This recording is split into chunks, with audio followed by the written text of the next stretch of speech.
Coming up on OU Nightly, SNAP benefits get a possible lifeline, what 2 federal judges ordered the Trump administration to do. Plus, changes to state DUI laws starting at midnight, why some could face jail time. And I've got your Halloween forecast and what you can expect heading into your November. This is OU Nightly.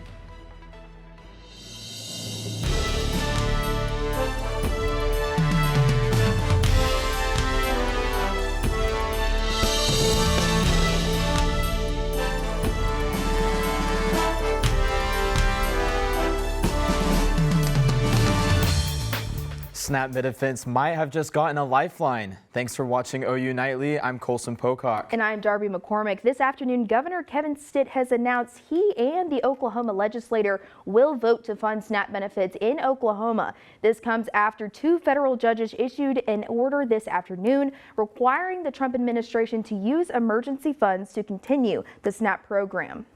According to the governor's office, $1 million per week could be made available to Oklahoma food banks in all 77 counties for the next 7 weeks. The money will be from the state emergency fund, which currently holds just under $8 million. The funding must be approved by the Oklahoma Contingency Review Board Monday evening. OU Nightly reached out to the Department of Human Services, and they say they are aware of the federal ruling and are awaiting further instructions. Well, we have gotten a little bit of a warmer day today, so Parker, we're going to head to you and figure out what can people expect while they are heading out for Halloween tonight.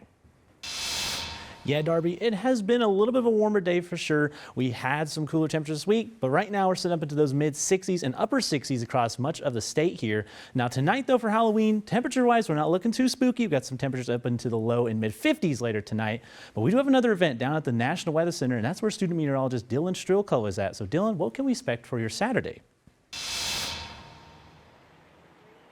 Thanks, Parker. Yeah, we've been talking a lot about those warmer temperatures today, but we are watching some cooler weather that will be coming in tonight and into tomorrow that could be affecting that National Weather Festival here at the National Weather Center behind me. Now, that is from 10 to 2 p.m. tomorrow. There's lots of stuff to do. The temperatures will be cooler, like I said, in the morning, starting off in the 40s, but as that sun starts to come out, we'll be warming up into the mid to upper 50s and even lower 60s. So if you're looking for something to do this weekend, I suggest coming out to the National Weather Festival. There's lots of stuff to do. There's emergency vehicles for you to tour, and you can also be a part of a weather balloon launch. Colson, Darby? All right, thank you, Dylan. As we creep into November, a major change is taking effect at midnight. New DUI laws across Oklahoma. Senate Bill 54 passed through the legislature despite Governor Stitt's veto earlier this year. It changes aggravated DUI charges from a misdemeanor to a felony offense. OU Nightly's Cariana Gamboa joins us live on campus. Cariana, what do these new laws mean for students here in Norman? Colson, it means if a student chooses to drink and drive, even on a scooter from Campus Corner this Halloween weekend, and get charged with the DUI, that charge will now be a felony. Get on your live scooter, you're going back to campus, you get pulled over, they take a breath test, you're a 1.5 or more, that's a felony. The other new aggravated DUI law triggers include if you cause a crash causing injury, death, or property damage above $500, driving 20 miles over the speed limit, or even 10 in a school zone while under the influence, driving recklessly, or even having a child in the car. Oklahoma City DUI defense attorney John Hunsucker launched a website called JustDon'tBlow.com in response to these new changes. He says his legal firm does a lot of business within Cleveland County, and while he doesn't condone drinking and driving, he's advising drivers not to blow into a breathalyzer if they're pulled over. If you don't blow, it's a misdemeanor DUI. It doesn't change anything else. It's not against the law to refuse. Hunsucker says while the DUIs are up to the discretion of the officer, he hopes they stick to their training while sobriety testing before handing out that DUI. The Cleveland County Sheriff Department says they're going to be out patrolling as normal on Halloween night, but as the clock strikes midnight, they will enforce the new laws. We're still going to enforce the law as it is. It just now comes down to if those parameters are there then too, then the charges filed against them could now be listed as, because they're now aggravated, they could be listed as a felony. Those convicted of an aggravated DUI will also have to serve a mandatory 10 days in jail, as well as 1 year of supervision and drug alcohol testing, and have a car breathalyzer for at least 180 days. For now, reporting live in Norman, Kariana Gamboa, OU Nightly. And thanks, Kiriana. Coming up, a terror attack planned during Halloween weekend festivities. Find out what the FBI has done in response. And the effects of Hurricane Melissa are hitting Jamaica hard. We'll have information on that next. The FBI has thwarted a terrorist attack in Michigan. Oliver Schaefer has that and the rest of today's international and national headlines from the News Center. The FBI has thwarted a potential Halloween weekend terrorist attack in Michigan, according to a post on X from FBI Director Kash Patel. Multiple suspects have been arrested after, quote, allegedly plotting a violent attack over Halloween weekend. Patel said the plot was connected to international terrorism. The suspects' ages range from 16 to 20, according to sources. Communities across the Northern Caribbean are reeling in the aftermath of Hurricane Melissa on Friday. More than 200 communities remain isolated and without communication due to the storm.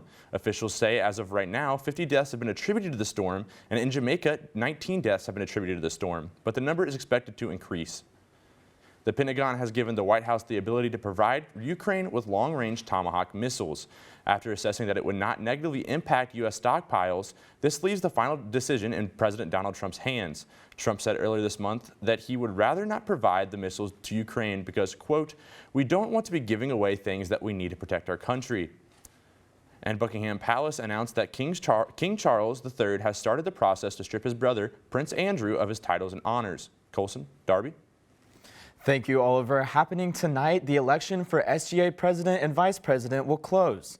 The election closes at 8 p.m. tonight. Students can vote for their candidate on Engage under the Fall 2025 SGA election form. And coming up next, we have got Halloween costumes from years past. But from some faces that you know and love here in the OU Nightly family. And we got a fun-filled weekend in store. We got the National Weather Fest at the National Weather Center on your Saturday, and I got what you can expect heading into your November after the break. And welcome back to OU Nightly. It's been a warmer day today for sure because of the last few days. We've been pretty cold. We've had those cold fronts that brought us down to the 50s, but for right now, we're up into those upper 60s here in Norman 68, and that wind has calmed down. That was been a little bit of a talking point over the last few days. But right now, we're sitting about 5 miles per hour to the south, so definitely a lot calmer than what we have seen. Now, temperatures across the metro here, 70 in Purcell, 67 out in Reno, and out in Yukon. Across much of the state here, again, we're kind of sitting in those same marks around that upper 60s and mid 60s. So definitely warmer than what we've seen, that is for sure. Now, we do have, despite that, though, later tonight, we do have some frost advisories out across the eastern part of the state, almost right around Norman, too. Not quite in Norman, though. That's until 7 a.m. tomorrow. So keep that in mind if you got any plants or anything outside like that. You might want to bring them indoors for your tonight. Now, we do, again, have that National Weather Fest like we've been talking about. You can go ahead and meet your OU Nightly meteorologist there. We'll be all there. We're looking forward to meeting y'all out there. We do have your weather friends as well to meet. Now, temperature-wise, it will be a little chilly if you go head out around 10 a.m., around 50. And then as we head later in that ending time, around 2 o'clock, we're up into those mid and upper 50s, almost 60. So it'll be a little warmer, but if you head out earlier, you might want to definitely grab that jacket for your National Weather Fest. So keep that in mind. Now, another thing that we have to kind of keep in mind about is we do have daylight savings time. Now, we're going to fall back 1 hour on your Saturday, then that sunrise is going to be coming up a little earlier, and that sunset will be kind of setting a lot earlier, so it's going to get a lot darker earlier. So that is something to keep in mind, because that is something that always kind of bothers me a little bit. I always kind of like, oh man, I forget. Yeah, daylight savings time. So keep that in mind. Now heading into your November. We were cooler as we started out, as we into your October, but we're going to setting up into those above average temperatures as we head later into your week. So almost not, now we're not expecting 80s or 90s or anything like that, but let me show you what we can kind of expect. So right now we're going to have this upper air stream that's been kind of bringing in those cooler temps, but as we head into your and heading into your November, that's just going to kind of become a little bit stagnant. So we're going to stay into some warmer temperatures, not seeing a lot of precip chances either. So we're going to have to kind of be in a drier pattern. So, and that's not going to help our drought either. So we're going to have to keep that in mind, and we're going to kind of keep looking at that as we head forward. Lows tonight up into your low upper 40s, and then as we head into your next 7 days, we're going to see some temperatures as we go into your next week, into those low 70s. So it's going to be a little bit more fall-like as we head into your November, but that for your Halloween though, it's going to be a little cooler. So we're going to be setting into those nice 60s tonight. So it'll be pretty nice. It's very Oklahoma that the coldest day, the coldest evening of the week sits on Halloween. But I'm wearing a onesie, so I think I'm going to be nice and warm. I think you'll be good for that. Yeah. What are you wearing? I think I might be going up as Michael Myers, so we're going to see about that. I think that'll keep me warm, though, for Halloween. Oh, well, I'm Black Swan, so you know what? I'm just going to have to brave the elements, I think, in this case. Yes. Well, in the spirit of Halloween, we have got some costumes from our nightly team that we'd like to share with y'all, so let's take a look here. Oh my gosh, I'm excited. Oh, that is me as a poodle. Darby, I don't even know. That's oh me. My goodness. Little Spider-Man. Spider-Man I don't know how old I action. am there. There's Elle.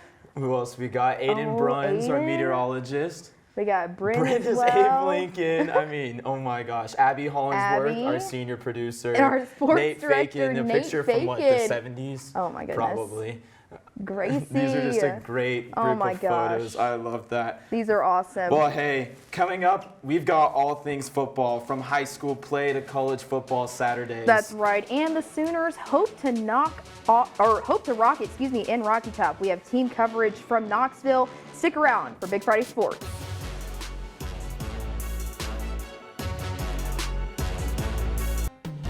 Hello, I'm Kevin Daniel alongside Peyton Davis, and it's time for sports. Sooner football is on the road to take the Volunteers this week. But also in Knoxville is OU Nightly's Cam Williams and Andrew Rest ready to talk some Tennessee. Guys, how y'all enjoying Rocky Top? Yeah, Peyton, it's a little chilly, but we're enjoying it. Andrew and I are standing right outside of Neyland Stadium, home of the Vols, and tomorrow a top 20 SEC big-time showdown that has major playoff implications, Andrew. Yeah, Cam, this is only the second time ever OU has taken the trip to Knoxville. It's Halloween today. Neyland's going to be blacked out, and these two staffs have a whole lot of history. Should be a pretty good one. And it is going to be a good one because the Vols have the #1 rated offense in the SEC, but this Sooner defense is ready for the challenge. You have to be able to let it go, the good and the bad. And, every week is the biggest game of the year, so we just got to get back and work harder and get back to the drawing board and go down to Knoxville, and it's gonna be fun. I love going away games. But more than home games, it's just fun. So it'll be fun going down there and and playing in that atmosphere. Andrew, Kendall Daniels gets it and understands how hard it is to win on the road in the SEC, but the opposite side of the ball, yet to be determined. Yeah, Cam, and speaking of the opposite side of the ball, OU's offense is coming off of a lackluster performance against Ole Miss, and if that wants to be fixed, OU offensive coordinator Ben Arbuckle says it all comes down to execution. The biggest self-evaluation that I took away from it for my own self and my own perspective is finding ways to make us execute better, make us more detailed, right? And that's not on the kids, that's on me. How can I be better at practice? How can I be better at installing a game plan? Yeah, and it will be interesting to see if OU can bounce back this weekend. But hey, we're in Tennessee. Neyland's right behind us, so let's take a look at how the Rocky Top boys are doing. I was in Atlanta for SEC Media Days in July, and it's safe to say Tennessee's got a lot of feelings about a matchup that not only has playoff implications, but is personal. I'm Andrew West here at SEC Media Days in Atlanta, just chilling with Smoky #9's Threads. And speaking of former Threads, Tennessee head coach Josh Heupel's looking to take down his for the second year in a row as OU heads to Knoxville for the first time in 10 years. And what can only be deemed as the battle of paws and ponies. We know the history that they have together and how things was done over there. So, we already play for them, but of course it's going to add some more fire. Tennessee head coach Josh Heupel returned to Norman last season for the first time since being fired by the Sooners in 2014. The Vols came out on top 25-15 in a win that the team says was for their coach. It was very big, you know. We wanted to do it for him more than ourselves, and we feel like going into that week, you could just see everybody dialed in. Speaking of former Sooners turned Vols, former OU offensive coordinator Seth Luttrell joined the coaching staff after being fired from Oklahoma in 2024, creating a bond at Tennessee that goes deeper than the logo on their chest. I love Coach Luttrell. We have a lot in common. But yeah, just having him, that whole coaching staff, man, you just walk up there and it's like they're all just brothers. And especially like for Coach Hype, man, like whenever you have a teammate and a brother from back in the day, like that's only going to help you. And while the bad blood may truly never go away, Josh Heupel knows that at the end of the day, it's never more important than what happens on the field. It's a unique set of circumstances that you're walking into, for sure. It's in some ways a little bit different because of those relationships, but you buckle your chin strap, the ball gets kicked off, and it's 11 on 11. The last time these two teams met in Neyland Stadium, it was Baker Mayfield who led OU to a double overtime win over the Volunteers. But the Sooners better have the wagons ready because something tells me that Smokey is coming for revenge. Reporting from SEC Media Days in Atlanta, I'm Andrew West, OU Nightly. Yeah, and OU fans are real familiar with Josh Heupel and Seth Luttrell, but even former OU quarterback Landry Jones is on this Tennessee staff. Yeah, Andrew, and it's going to come down to big plays and protecting the football. Will it happen? We'll find out tomorrow. That's it from us from Knoxville. Back to you guys in the studio. Thanks, Cam and Andrew. We got a lot more college football this weekend. One game to watch is straight out of the Twilight Zone. Undefeated Navy sets sail for 7-1 North Texas. Now I'm excited for Vandy's first visit to Austin since 1903. The number 9 ranked Commodores will face number 20. And Longhorn fans will find out if quarterback Arch Manning will be back on the field after a concussion last week. Yeah, and speaking of more Halloween night games, we have a full slate of high school football games tonight. Hunter Cornejo has more football frights in this week's Haunted Huddle with Hunter.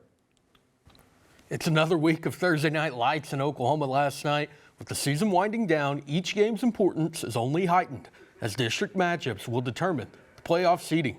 We go to 6A1 with the Yukon Millers hosting the Edmond Santa Fe Wolves.